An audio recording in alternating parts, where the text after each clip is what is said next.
வரைக்கும் காட்டுக்குள்ள போனவங்க யாரும் திரும்பி வந்ததே இல்ல. ஒரு மகிழ்ச்சியான செய்தி. இதயம் நலனையின் விலை லிட்டருக்கு ரூபாய் 105 குறைஞ்சிருக்கு. செப்டம்பர் 2023ல 1 லிட்டர் இதயம் நலனையின் அதிகபட்ச விலை ரூபாய் 503. ஆனா இப்ப 1 லிட்டர் இதயம் நலனையின் விலை ரூபாய் 398 மட்டும்தான் தமிழ்நாட்டுல. அப்ப இனிமே எல்லாரும் இதயம் நலனை வாங்கலாம் இல்ல? மும்மொழி கொள்கை கல்வியின் தரத்தை குறைக்கும். அறிவுள்ள எவரும் மும்மொழி கொள்கையை ஏற்க மாட்டார்கள் என்று அமைச்சர் தியாகராஜன் கூறியிருந்தார். அவருக்கு பதிலளித்த தமிழக பாஜக தலைவர் அண்ணாமலை, அமைச்சர் தியாகராஜனின் மகன் இந்திய குடிமகனா?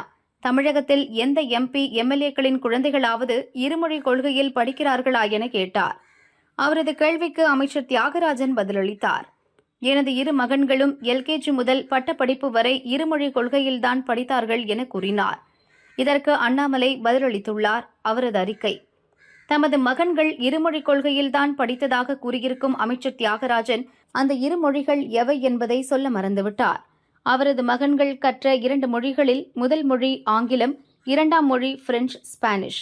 இதுதான் உங்களின் இருமொழி கொள்கையா? விளங்கிடும். தமிழ், ஆங்கில மொழியுடன் 3ஆவதாக ஒரு இந்திய மொழியோ, உயர்நிலை வகுப்புகளில் ஒரு வெளிநாட்டு மொழியோ நமது அரசு பள்ளி மாணவர்கள் கற்கும் வாய்ப்பை வழங்கும் தேசிய கல்விக் கொள்கையை அமல்படுத்துங்கள் என்றுதானே கேட்கிறோம். அதை தடுக்க இத்தனை நாடகங்கள் ஏன்? அமைச்சர் தியாகராஜனின் மகன்கள் வாழ்க்கையில் சிறந்த உயரத்தை எட்ட மனதார வாழ்த்துகிறேன். அவர்களுக்கு கிடைத்த பல மொழிகள் கற்கும் வாய்ப்பை அரசு பள்ளிகளில் படிக்கும் ஏழை எளிய குழந்தைகளுக்கும் வழங்குங்கள் என்றுதான் கேட்கிறோம் என அண்ணாமலை கூறியுள்ளார்.